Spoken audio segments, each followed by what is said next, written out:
അർജുന്റെ മുതലാളി മനാഫിനെതിരെ അർജുന്റെ കുടുംബം കടുത്ത രീതിയിലുള്ള വിമർശനവുമായിട്ടുള്ള പത്രസമ്മേളനം ഇന്നലെ നടത്തുകയുണ്ടായി. അതിലെ ചില പ്രശസ്തമായിട്ടുള്ള ഭാഗങ്ങൾ നമ്മൾക്ക് കാണാം. വേറെ ഈ ഒരു സംഭവം നടക്കുമ്പോൾ തന്നെ പിന്നെ അദ്ദേഹം ഒരു ഒരു കാര്യമായിട്ട് കൃഷ്ണപ്രിയ മാനസികമായിട്ട് തളർന്ന സംഭവമായിരുന്നു. എന്നെ 4ാമത്തെ കുട്ടിയായിട്ട് ഞങ്ങൾ വളർത്തും, ഞാൻ വളർത്തും. നോക്കൂ, എന്ത് അസംബന്ധമായ കാര്യമാണ് അദ്ദേഹം ഈ മാധ്യമങ്ങളിൽ പുലമ്പിക്കൊണ്ടിരിക്കുന്നത് എന്ന് എനിക്ക് പറയുന്നില്ല. അവളൊക്കെ അന്ന് കരഞ്ഞ് തരിപ്പണമായൊരു ദിവസമായിരുന്നു. ഞങ്ങൾക്ക് അങ്ങനെ ഒരു ആവശ്യകത ഞങ്ങൾ ആരെങ്കിലും മുന്നോട്ട് വെച്ചോ? ഇല്ല. അർജുൻ്റെയും ഈ കുടുംബത്തെയും ഫാമിലിയെയും മുന്നോട്ട് കൊണ്ടുപോകാൻ ഞങ്ങൾക്ക് തീർച്ചയായിട്ടും അതിനുള്ള പ്രാപ്തിയുണ്ട്. അതിനൊന്നും ഒരു ബുദ്ധിമുട്ടും നിലവിൽ ഞങ്ങൾക്കില്ല.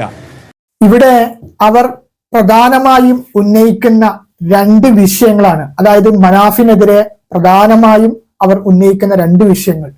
അതൊന്ന് സാമ്പത്തികമായിട്ടുള്ള വിഷയം, 2 ആ അർജുന്റെ മകനെ 4ാമത്തെ മകനായി കുട്ടിയായി ഞാൻ സംരക്ഷിച്ചോളാം എന്നുള്ള ഒരു രീതി. അർജുന്റെ അളിയൻ പറയുന്നുണ്ടല്ലോ, അങ്ങനെയുള്ളൊരു പരാമർശം മനാഫ് നടത്തിയപ്പോൾ അവർക്ക് വല്ലാതൊരു ബുദ്ധിമുട്ടുണ്ടായി. അതായത് അർജുന്റെ ഭാര്യയ്ക്ക് മാനസികമായിട്ട് വളരെ അധികം ബുദ്ധിമുട്ടുണ്ടായി എന്നുള്ള രീതിയിൽ, ആ രീതിയിലുള്ള ഒരു തെറ്റിദ്ധരിക്കപ്പെടുന്ന തരത്തിലാണ് അവിടെ ഇവർ പരാമർശിച്ചത്. ഇപ്പൊ അതിനെതിരെ മനാഫ് രംഗത്ത് വന്നു. മനാഫ് പറഞ്ഞത് എന്താണ്? ഞാൻ അങ്ങനെയുള്ള ഒരു പിരിവ് നടത്തിയിട്ടുണ്ടെന്ന് തെളിയുകയാണെങ്കിൽ എന്നെ പരസ്യമായി കല്ലെറിഞ്ഞ് കൊല്ലാമെന്നാണ്. അതായത് അതിനൊരു ആധികാരികമായിട്ടുള്ള തെളിവ് കൊടുക്കുകയാണെങ്കിൽ. ഇവിടെ ഇന്നലെ ഈ വാർത്താ സമ്മേളനം നടത്തിയ ശേഷം ഈ അർജുന്റെ കുടുംബം നേരിടുന്ന സൈബർ അറ്റാക്ക് വളരെ രൂക്ഷമാണ്. പ്രത്യേകിച്ചിട്ട് ഈ അർജുന്റെ അളിയനിക്കെതിരെയാണ് കൂടുതൽ സൈബർ അറ്റാക്ക് നേരിടുന്നത്. അർജുനെ കാണാതായിട്ട് 71 ദിവസമാണ് മനാഫ് ആ പുഴയുടെ തീരത്ത് നിന്നത്.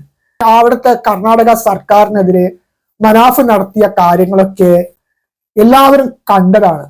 അങ്ങനെ ഒരു തൊഴിലാളി എന്നതിലുപരി അർജുനെ സ്വന്തം സഹോദരനായി കണ്ടുകൊണ്ട് അർജുന്റെ മൃതദേഹമെങ്കിലും കിട്ടണമെന്നുള്ള നിശ്ചയദാർഢ്യത്തോടു കൂടിയിട്ട് മനാഫ് നടത്തിയ നിയമ പോരാട്ടങ്ങളും ഒക്കെ എല്ലാവരും കണ്ടതിന് ഇത്രത്തോളം ഒരു പ്രയത്നിച്ച ഒരു മുതലാളി വേറെ ഉണ്ടാകൂല എന്ന് പോലും സോഷ്യൽ മീഡിയ വിലയിരുത്തിയ മനാഫിനെ ഈ തരത്തിൽ അർജുന്റെ കുടുംബം മോശമായ രീതിയിൽ കുറ്റപ്പെടുത്തുമെന്ന് ഒരിക്കലും ആരും കരുതി കാണുന്നില്ല.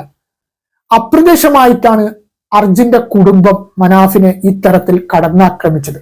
ഇവിടെ ഞാനും മനസ്സിലാക്കുന്നത് അർജുന്റെ കുടുംബത്തിന് മനാഫിനെതിരെ ഇത്തരമുള്ള രീതിയിലേക്ക് പോകാനുള്ള ഒരു പ്രധാന കാരണം മനാഫ് മാധ്യമങ്ങളുടെ മുമ്പാകെ പറഞ്ഞിട്ടിരുന്നു. അതായത് അർജുൻ ഒരു മാസം 70,000-ഓളം രൂപ സമ്പാദിക്കുന്നു എന്നത്. അതായത് 70,000 രൂപയുടെ ശമ്പളക്കാരനാണെന്നല്ലേ, കമ്മീഷൻ വ്യവസ്ഥയിലും മറ്റൊക്കെ ജോലി ചെയ്തിട്ട് അർജുനാണ് ആ കുടുംബത്തെ പോറ്റുന്നു എന്ന രീതിയിലുള്ള ഒരു പരാമർശം മനാഫ് നടത്തിയിട്ട് അതെല്ലാവർക്കും കേട്ടതാണ്.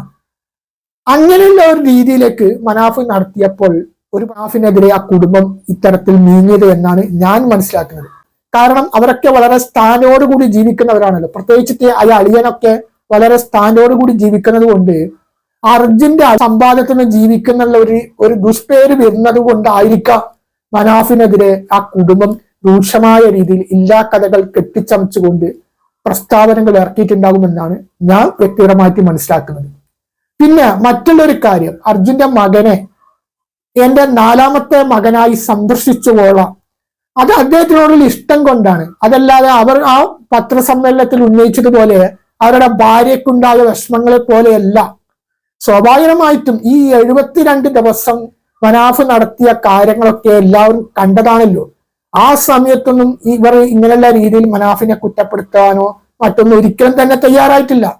ലോറി വീണ്ടെടുക്കാൻ വേണ്ടി ഗോവയിൽ നിന്ന് ആ സംവിധാനം കൊണ്ടുവരാൻ 1 കോടി രൂപ ചെലവ് വരുമെന്ന് പറഞ്ഞപ്പോൾ കർണാടക സർക്കാർ കൈമലർത്തി.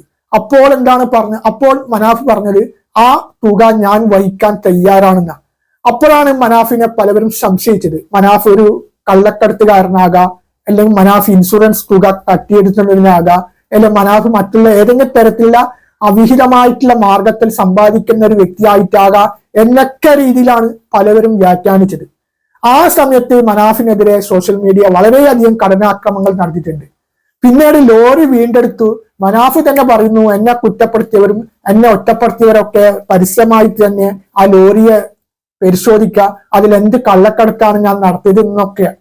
പിന്നീടാണ് ഈ കുറ്റപ്പെടുത്തിയവർക്കും ഒറ്റപ്പെടുത്തിയവർക്കും ഒക്കെ മനാഫിന്റെ നിരപരാധിത്വം തെളിയുകയും മനാഫ് പിന്നീട് ഒരു ഹീറോയിനിയുടെ രീതിയിലേക്ക് മാറുകയും ചെയ്തത്.